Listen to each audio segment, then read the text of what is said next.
ሰላም ሰላም ክቡራት ኣሕዋት ከመይ ትኾኑ ከመይ ኣለኹም ቤተሰብ ናይዛ ቻነል ዝኾንኩም ኣነ ሓፍትኩም ምሳኹም ዘለኹ እየ ከምቲ ልሙድ እምበኣር ላይክ ሰብስክራይብ እንዳገበርና ንጀምር ኣሕዋት ከምዚ ትሪእዎ ዘለኹም ሽጉርቲ ኢና 3 ሽጉርቲ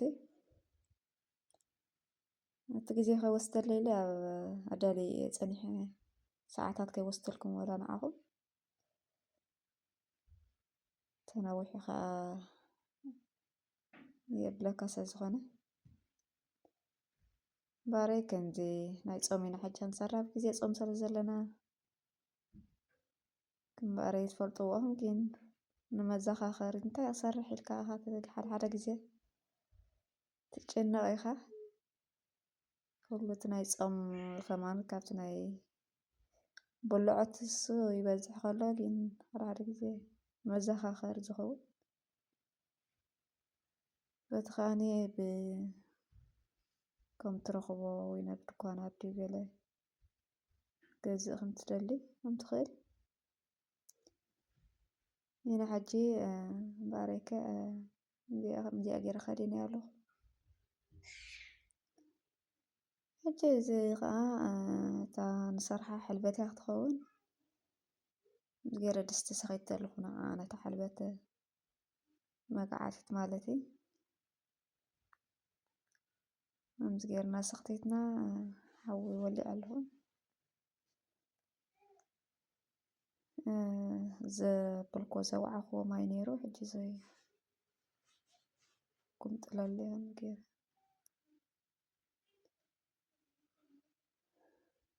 ከምዚ ገይርና ይኣኽለና እዩ ዝበልና ማይ ገይርና ንሰኽቶ ማለት እዩ ሕጂ እዚኣ ሸሓነ ንሕልበት እየ ደዳልዋ ዘለኹ ሕልበትና ንፊት ኣበልናዮ ፅቡቕ እዩ እዚኣ ሊኣ ትብል እያ ሕልበት በቃ ፃዕዱ ውኑኡን ምፍኳሱን ኣነ ከምዚ ናይ ሓበሻ ገዚአ ከምዚ በዓልካ ደዳለኸ በቃ ፅቡቕ ኮይኑ መፂኡኒ ሓደ ሕልበት ቅድሚ እዚኣ ገዚአ ነይረ ጊጋ ወላዲታ ኣስታይ እኳ ስማ እኳ ኣይሓዝክዋን ሕጂ ነዚኣ ፅቡቕ ገይረ ኣንቢበያ እምበር ንሽም ሕልበት ኢለ ገዚአ ነይረ ሽዑ ሕጂ በቃ ፀሊም ኮይኑ ዋላ ተወቃዕኽዎ ተብልኮስ ግን ኣብቲ ኣፍካ ደሓን እዩ ነይሩ ግን ፃዕዳ ኣይመፀለይን በቃ ዝገበርኩ ገረስ ክወድእ እየ እንተንኩ ኢሉ ማለት እዩ ሕጂ ግን እዚኣ በቃ መዓልታዊ ክንሰርሖስ ኣይፀልኦን በቃ መዓልታዊ በሊዕናየስ ኩሉ እንትኑ ባረይከ ሽጉርተይ ከዓ ከምዛ ትሪእዋ ዘለኹም ሓዊ እንዳበለታ ከምዚኣ ገይረ ከዲነ ክፀንሕ ሕጂ ነዚ ሕልበተይ ከዓ ከምዚ ገይረ ቁርተይ ማይ ውዒ ልብድ በለ ማይ ውዒ ኣይኮነን ልብድ በለ ገይረ በዚ ከምዚ ድወቃዕ ኣለኹ ናይ እንቋቑሖ ገለ ዝኾነ ነገር ከምኡ ገይርና ከይዕንክረና ዓንካሪ ሕልበት ንፈልጦ ንኸውን ኢና ዘይንፈልጦስ ሓደ ክልተን ኢና እምበር ኩላትና ንፈልጦ ንኸውን ኢና ከምዚ ገይርና ቀስ እንዳገበርና ንወቃዕ ኣለና ፅቡቕ ጌርና ከይእተናዮ ከለና ኣብዚኣ ከዓ ሸሓነ ካላ ፅቡቕ ጌርና ከምዚ ትገብሮ ዘለኹ ጌርና ክንወቅዕ ኣለና ኣሕዋተይ ባረይ ከምዛ ትሪእዋ ዘለኹም ፈሊሓትልና ኣላ ሕጂ ቁርብ ህድእ ኣቢለ ከይዓንክረኒ ምእንቲ ነቲ ሓዊ ሕልበተይ ከየብልኣ ማለት እዩ ገይረ ቀስ ገይረ ካርናየ ከይዕርፍኩ ኢደይ ማለት እዩ እዚኣ ሸሓነ ስለዚ ሒዝያ ዘለኹ እምበር ፅቡቕ ጌርና ክንሃርሞ ኣለና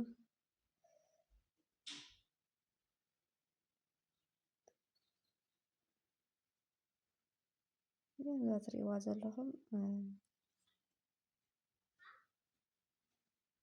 ብደንቢ ክንሃርሞ ኣለና።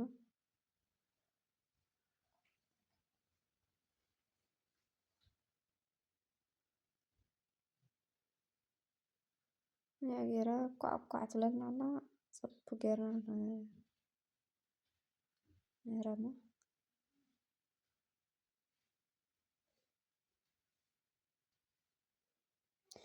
ጅማሬ ፀብሕና ካለ እንዳረኣና ይሓረና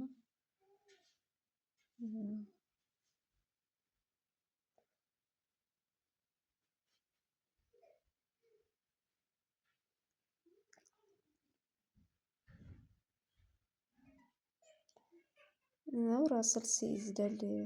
ፅቡቅ ስልሲ ሕልበት ፅቡቅ ስልሲ ተሰሪሑ ኣሎ ማርኣይ ድብላ ፅቡቅ ክኸውን ኣሎ እቲ ስልሲ ተሰሪሑ ቅሒ ፀብሒ ፅቡቅ ጌርካ ተብላ ኣለካ።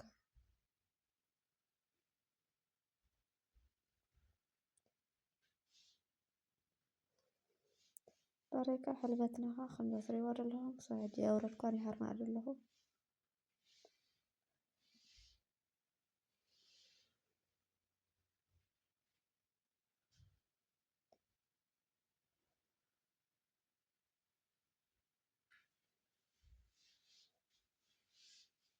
ፅቡቅ ጌርና ክነብስሎ ኣለና። ተበሲሉ ኣይብለልናኒ ዋላ ከብድና ከማን ክሕመና ይኽእል እዩ። ፅቡቅ ጌርና ከምዲ በስለልና ከምዲ በሰለስ ክነረጋግፅ ኣለና።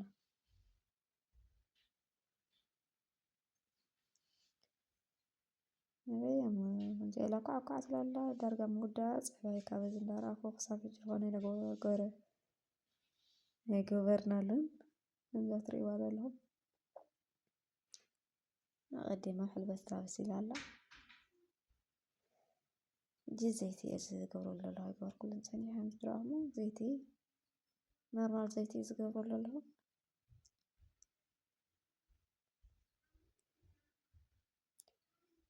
ባረይ ዘይቲ ገይረ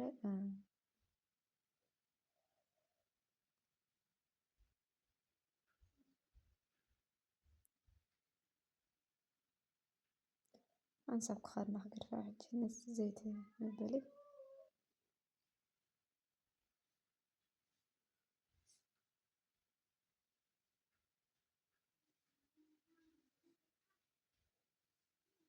ሕጂ እንዳወደእት በርበረ ክገብረላ እየ።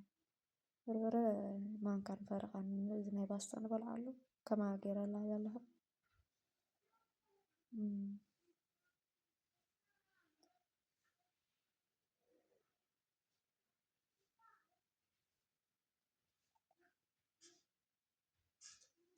ገሚረ ተኸድና ሓንሳብ ከዲና ገድፋ ተመለስና ክንሪኣ ኢና።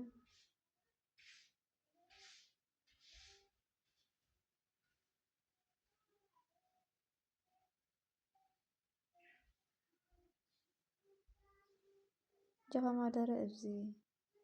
ማደረ ክልተ ማደረ ነይረናኒ ጥሒነ ፀኒሐ ማለት እዩ። ጥሒነ ወርተይ ማይ ሕፅፅ ኣቢለ ገይረሉ ኣለኹ እዚኣ ከዓ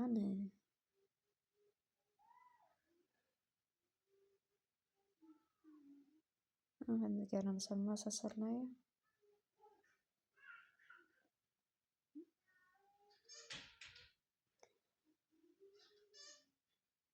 ከዲና ክገድፋ ሕጂ ን20 ደቂቃ እንዳተመላለስና ክንሪኣ ኢና። نريك خنجي أخوين حلنا الله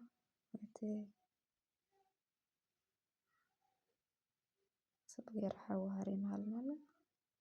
نجي صلصة أنا هنقول صلصة هذه صلصة أنا بالفيجان كلها نسم نعمل صلصة وصلي نشتي أتصل قوما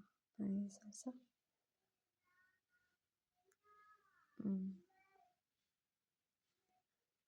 مثل صبحك قرب عيح قبله زيادة قيمة له مالتي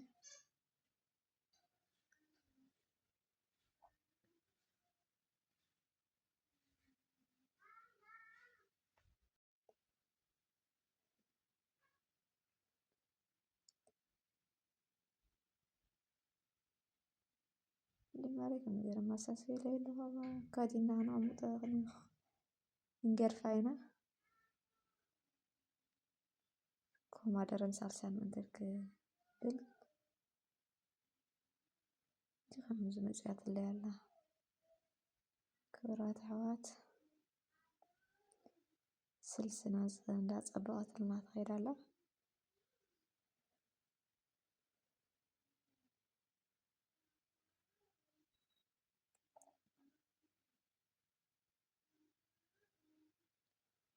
سلسل زناي كم زناي استعين صراحة لك هم زناي كأي حساب هنا يسقع كم يحوي يدلي حوي تتهاري ممارة تعمي هون دحراي حوس كنا هرمان لنا مريكا حجي رأيي عندي كائنات المالا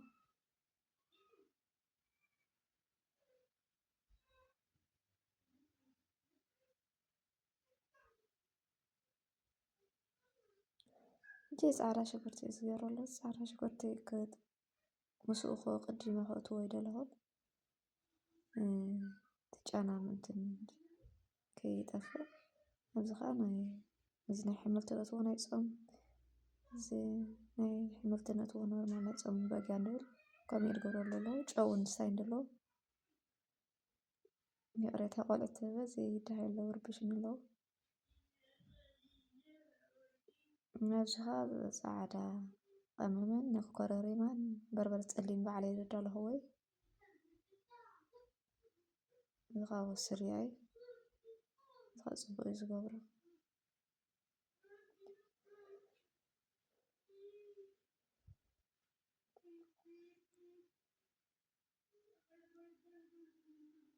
بزغات جو قرتيكا جو قرتيك قبره المنيات تيدو تخونا يحملتي سجوالو كي بزحنا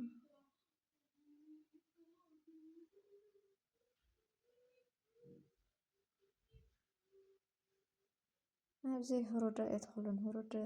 زي ت تلينا نقطول المهنات تصبوين نتعنانا ولا أنا تصبحنا هنا تصبوي قبره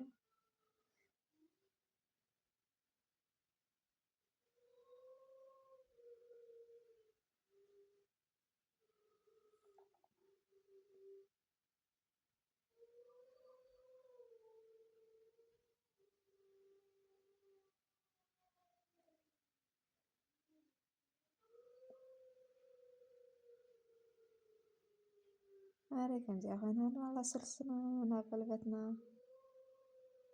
نعطينا حجي نرجع ودي أهلنا لا وديت السلسلة حوي صغيرة نجي خدينا هنقر فينا حلبتنا هانا رأينا مالتي مش حاني أنا حلبتهم من موقعي قريب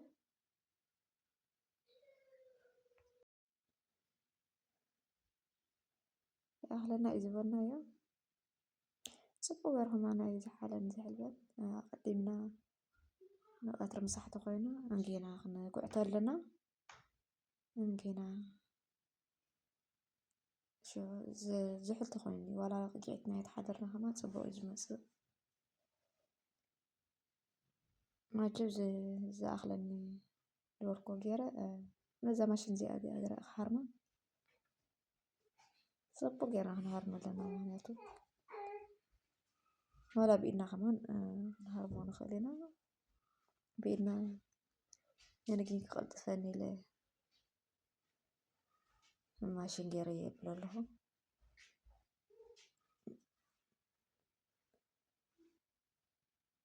بإنا قرنا تهارنا عمان صبوا معناته زي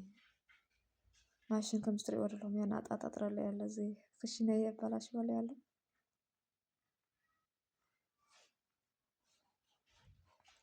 باريكن غير خساب دفاق لي حبيرنا نهار مينا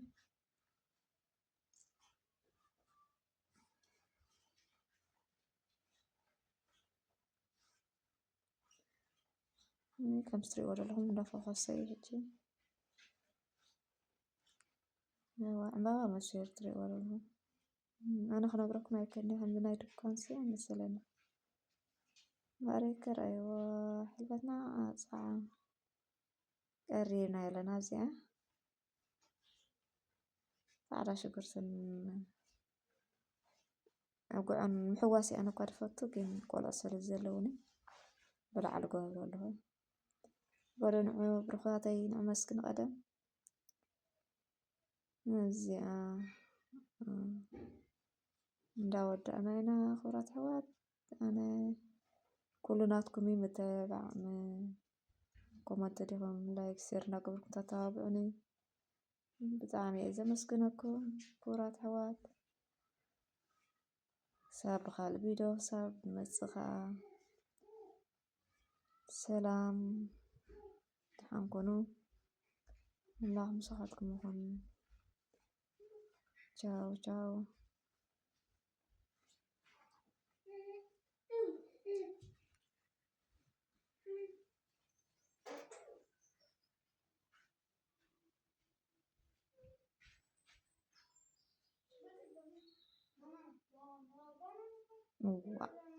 إيه